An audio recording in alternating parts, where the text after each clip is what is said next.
You coach kids from as young as 6 to 12 years old. You want them to think quicker, process faster, and make better decisions on the ball. Over the last year, I've been in deep conversations with doctors, neuroscientists, and fellow youth soccer coaches alike. And we've been all asking the same question. How do we train youth players to become smarter, more adaptive soccer players? Not just skill performers, but game influencers. In today's episode, I'm going to reveal one mindset shift that will bring you closer to that answer. But first, there are three core truths that you must understand.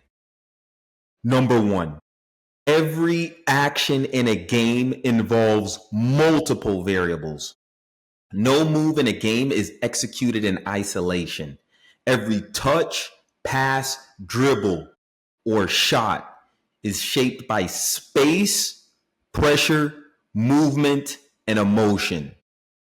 The moment a defender leans, shifts, steps, the attacker has to adapt. Cone drills removes this complexity. They give players a false sense of control and strip away the visual cues and real-time decisions that define elite performers.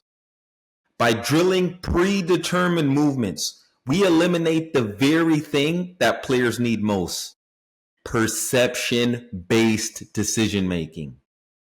Number two, the psychological response is as crucial as the technical one when we are developing players to adapt at the next level. There are a number and variation of actions that a defender can execute, whether it's a rough challenge, a delayed press, a bait and react moment, or a defender playing off. Each of these forces a different emotional and cognitive reaction from the attacker.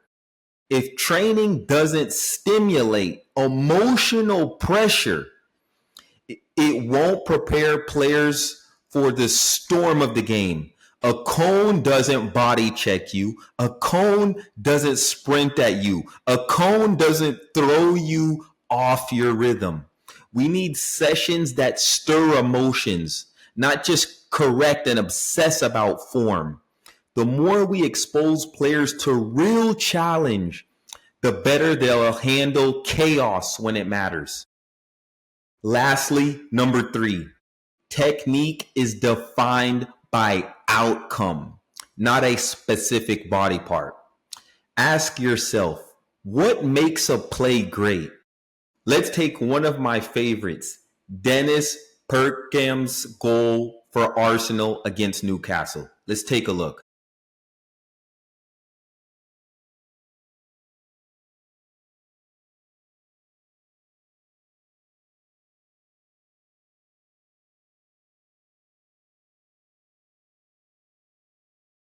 We call it world class, not because of what part of the foot that he used, but because of what he saw, decided, and executed. If he had used his toe, his heel, or the outside of his foot, would it have mattered? Not if the result was the same. So why are we still obsessing with coaching the how to do it instead of why to do it? Remember, intent over form, outcome over method.